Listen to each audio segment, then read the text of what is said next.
welcome back to my channel. If you're new here, my name's Malasia, and today I'm going to share with ya 3 different ways to make your life easier as a YouTuber. Little things that can make the process and experience of being a YouTuber a lot easier. Before I get into this video, if you haven't already, join my magical side of YouTube and hit that subscribe button. Over here, I'm dedicated to teaching small creatives like you to create the life that you want. They're not just a strategy, but mostly the mindset it takes to create that life that you want, because a lot of the formula to creating that life is your mindset. So if you don't want to miss out on my mindset magic, then make sure your post notifications are turned on for this channel so you don't miss out.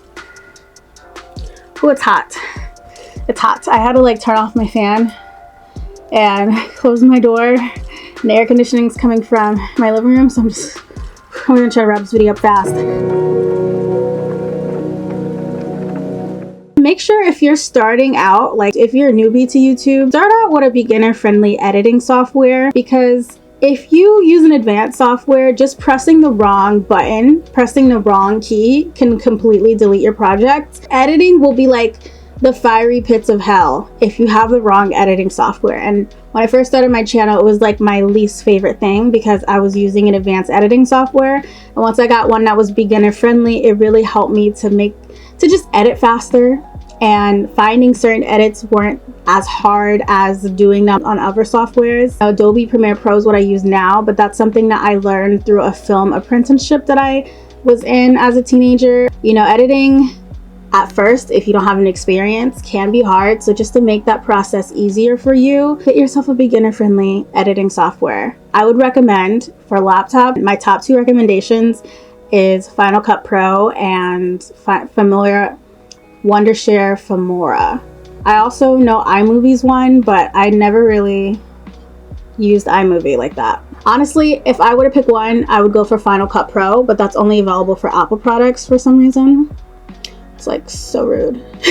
But I think that's the best investment because it's a one-time payment. It's not a monthly fee like Adobe Premiere Pro, and Adobe Premiere Pro is advanced. But it's just a one-time payment, and it's for beginners, and it's also advanced for when you're ready to like advanced edit. There's a lot of presets and stuff for Final Cut Pro, so definitely check that out. And comment down below what editing software you're currently using to do your videos. I know some of you edit on your phone.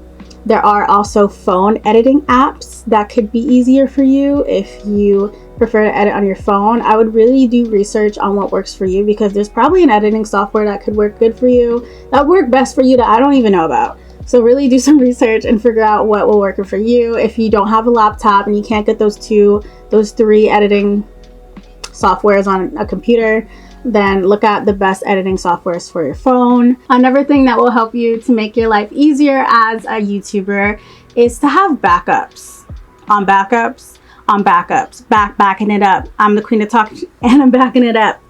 No, but seriously, have backups. Yeah.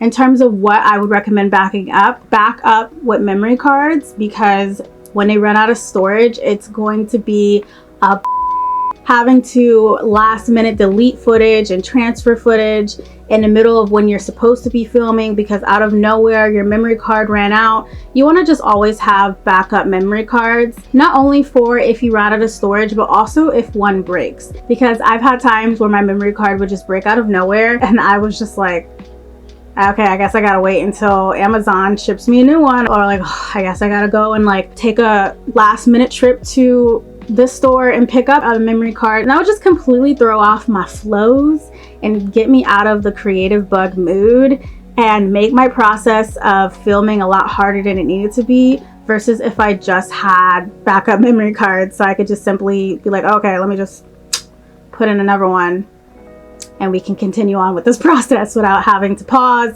go get another one, you know? So always have backup memory cards. So always, oh, Pips, you wanna say hi? You wanna say hi? She's like blending in with the bottom of the chair.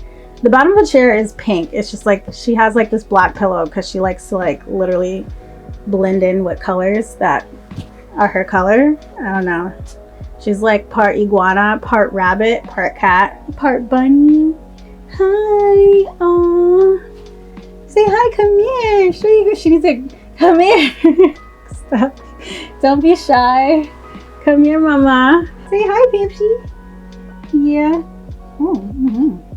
Oh, Don't mess with my makeup. Don't mess with my makeup. So yeah, you also want to back up. No, don't leave me. You also want to have backup batteries for if your camera is going to die. Sometimes filming can take longer than you expected, and when that happens, you want to have a backup battery so you don't have to pause your filming session and then wait for the battery to like finish charging. That also will like ruin my vibe, and I'm sure it will ruin your vibe if you're like in the middle of filming and now you have to wait like 30 minutes for it to charge just to film again. You want to have backup batteries so if your camera does die in the middle of you filming, you have a backup battery that's just always charged. I got a pack of 2 backup batteries on Amazon that go with my camera. But if you have a different camera than I do, what I did is just search up backup batteries for my specific camera on Amazon. And I can leave a link down below. If you have a Canon T7i, that's what I have, I will link down below my specific batteries in the description that I bought. But if you don't have that same camera, just Google search those batteries. Definitely saves time. Yeah, you don't need it, but like you do need it. So like if you can get it, get it. Another tip for making your life easier as a YouTuber is to prepare for uploading to take longer than expected. A lot of us, when we have a really good video and we're excited about it, we'll announce like, I'm gonna post this video tonight, video's gonna be up tonight, video's gonna be up like today, I'm gonna be uploading, watch out for my video, everybody, let me put the premiere, it's gonna be out. And then like it'll take longer to render and it'll take longer to upload than expected, and then it'll end up not being done until the next day. And I've seen this happen a lot to bigger YouTubers where they'll be like, okay, we're gonna upload, they'll post on their Instagram, I'm gonna upload today, and then like it takes longer to upload, so they'll be like, okay, I'm gonna upload tomorrow. You just never know what's gonna happen. Your video might take longer to render, your Wi-Fi might not be as strong as it was the day before. Your video might take longer than usual to just like upload onto YouTube. And when that happens, you don't want an audience of people waiting on your word of you uploading when it's not even uploaded yet. So what I like to do is make sure I have my videos uploaded a day in advance. So if you want to upload your video on Tuesday, have that video uploaded by Monday. If you want to upload your video by Friday, have that video done by Thursday. Always give yourself like a day in advance just to make sure everything's running smoothly, because you just never know. You really just never know. It's even more severe for if you're a bigger creator, because sometimes you'll have like a brand deal and that brand deal will have to review your video before posting it, and if they don't like it, they're gonna have you go back and edit some things out or add some things in, which makes your video later than it needs to be. So it's probably best to be more than a day early of uploading, but at least be like a day early for uploading. Don't upload last minute, because a lot of things could go wrong last minute, which makes your overall experience of uploading on YouTube hell. So yeah, those are 3 tips on how to make your life easier as a YouTuber. If you like this video, make sure to give it a thumbs up and comment what your favorite tip was. My next video, I'm going to be doing a part 2 on how to make your life easier as a YouTuber. So definitely make sure you're subscribed and the notifications are on so you don't miss out on that video. I hope you have a beautiful day. Make sure to believe, build, and achieve, and I'll see you in the next video.